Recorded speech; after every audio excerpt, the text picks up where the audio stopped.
Welcome back to Mr. Obsolete's Vintage Homesteading. Today we're going to do the second part of our video on our vintage axe review number 1, which we showed this axe in operation chopping down this tree, and we'll go over some of the history of it, which I've been able to find. This axe weighs just about 6 pounds, which I talked about in a former video. I use this a lot for splitting wood. You can see it's got a narrow cut through here. The width of it's fairly narrow. It's what they call a cruiser's axe. I find it excellent for splitting firewood, when I use it for mostly. Bring up my notes here. So Plum Tools, we're out of Pennsylvania. They go way back, but the actual company, when they started making axes and tools, was formed in 1869 as Plum and Yerkes. They were the first company to use cast steel in making tools in the U.S. 1888, they changed it to just Plum Tools. And when they started making axes after the turn of the century, they were regarded as some of the best axes out there. And one way they expanded their sales was to use a lot of private label names. That way they could sell them to stores everywhere. Some of the labels were Old Forge, Quaker City, Vulcan Tools, Champion. The Champion one is kind of a neat one because Champion woodcutters, they named it after people that used these axes in the process of winning championships. And they made hatchets before they made axes. And they made hatchets after they quit making axes, which I think was about 1971. May have been later, but in 1971 they were sold to Ames Tool Manufacturing, shovels and stuff. 81 they were sold to Cooper Industries. In 2010 they were sold to Apex Tool Group. And the name is still around, but stuff's made overseas, so it's not the good quality stuff it was in the past. So back to our review. We cut this tree down, and the things that I didn't do right on it. I had virtually no angle here, and it took a lot more work to cut it in half than it should have. And the tree was laying off the ground, and so when I'd hit it, it would bounce and absorb a lot of the energy. So using a natural holder here, put the log up there. And the other thing too is sometimes I get in a hurry on this stuff, and if you take your time you get a lot better chops, aim it better.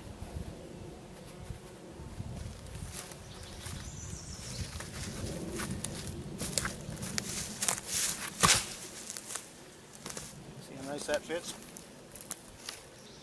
So what we want to do, clear stuff out of the way here so it don't trip.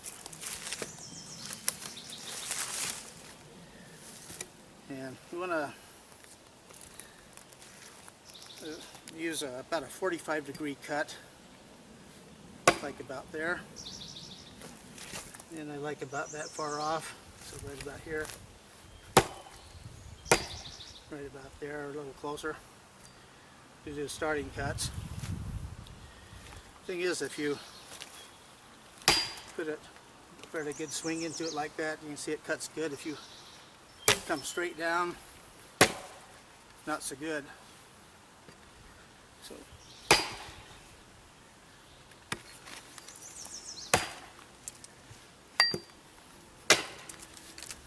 it cuts out pretty good. You can see that I'm no axe expert, or as I call it, an axpert. But when you go through the process, you find what works and what doesn't. Adjust your processes as needed.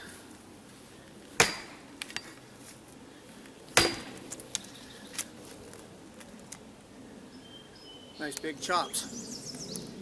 Much faster. I'll widen this cut up a little more. You can see we're almost a third of the way through.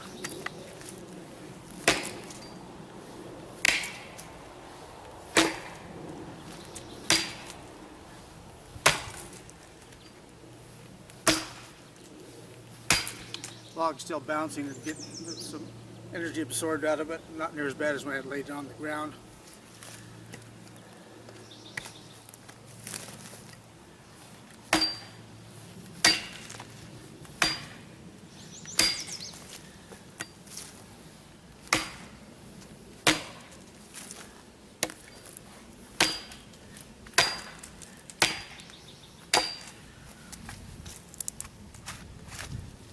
About half there. You can see I don't use real heavy chops. Put a hard chop into it, transfers the energy back into your arms and shoulders, which isn't good. Okay, we're just back. We're just about through. If you look, my angle is just a little shallow still, but just requires practice. I'm just about through, so I'll finish cutting it through here.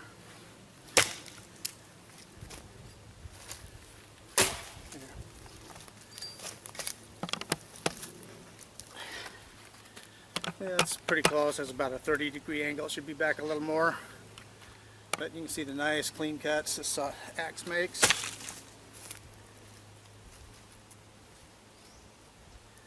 You can see the nice big chips it cuts.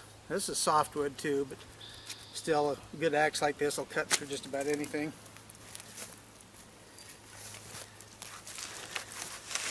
There again, my angle's a little shallow, but we'll talk a little bit now about how axes work. You know, the science behind it is it's a fulcrum. You have a pivot point here and a lever. So if you're down like this and you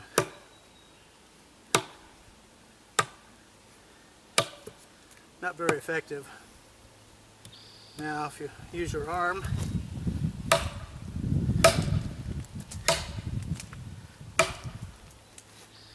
so there again, pivot point. This light, short. This is mostly for chopping metal brush and stuff. This is a small forest axe I used in former videos. The head on it weighs about the same as the hatchet, but so you can see how much more effective it is, just the longer handle. Of course, you bring out the big gun here.